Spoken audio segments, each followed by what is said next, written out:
this. So, what do you see in the picture? Detective. A detective, yes. So that is, of course, the language detective. He learns by analyzing structures. And if you want to put a name to this, then I would just call it the systematic learner.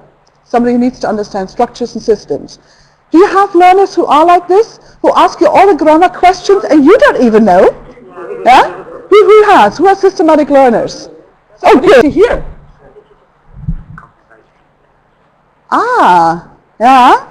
What's this person doing? Yeah, listening, talking on the phone. So actually, that's what I call the telephonist. How does the telephonist learn? By communicating. Yes, exactly. These are the people who are happy in the language labs. I'm not one of them. I'm hearing impaired, especially in the right ear. However, picked up a Glaswegian accent is a total mystery to everyone outside, like in the real world. And I can't learn by listening for all the money in the world. Some people can. They listen to something. My husband does, actually. Hello there. What he does is he listens to a language. He doesn't speak the language, but he knows what people are saying. He says, that's Russian. I go, how do you know? You don't speak Russian. No, but I know what it sounds like. Yeah? So I love anecdotes. So when we were in Glasgow for the first time together, there was this wee girl running through the Botanic Garden shouting at the top of her lungs, Mary, where are my crisps? What did she just say? Mary, where are my crisps? In plain English. And then he said, can you say that again? So Mary, where are my crisps? And he just repeated that in perfect Glaswegian.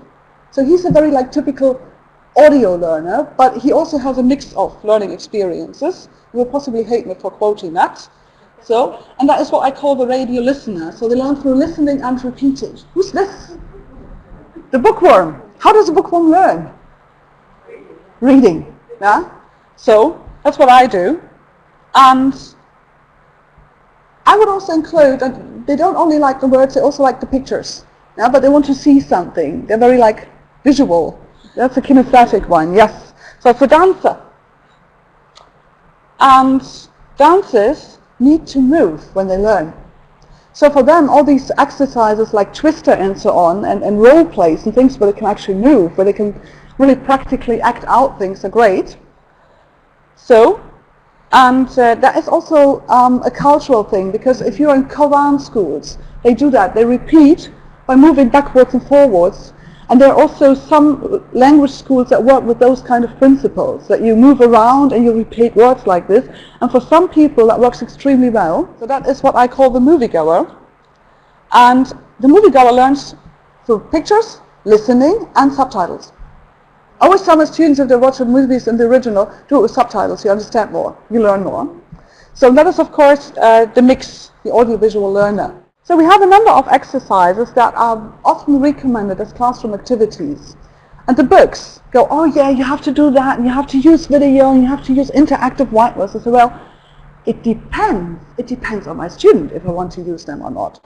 So can I ask you for a couple of minutes, you have the exercises there, to think about the kind of exercises and what kind of learning type would fit best. So who would actually be happy with those exercises? So there are two sheets. So it's matching pairs, it's Twister, when you have to do these really funny movements on a field. It's a bit like Himmel und Hölle in German, so I don't know if you know that one.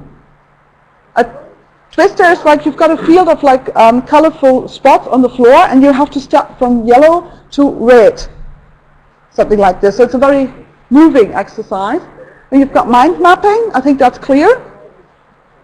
Word fields, so when you group things in word fields, word trees of families, free conversation, picture and video. I just have a very quick recap. What kind of exercises would work with a visual learner? They just shout loudly into the room and then hold up the mic. Visual learner? Mind mapping? Word trees, families. So? Word trees, families. Yeah, word trees, families. Pictures, videos. Yeah, okay. The auditive learner? What would you use with auditive people, audio learners? Learning tandem could be a good idea, even though I think that's more the communicative learners, but it might work with an audio learner as well. So I didn't get that. What was that? Free conversation. Yeah, free conversation. Matching pairs, did you mean auditory matching pairs?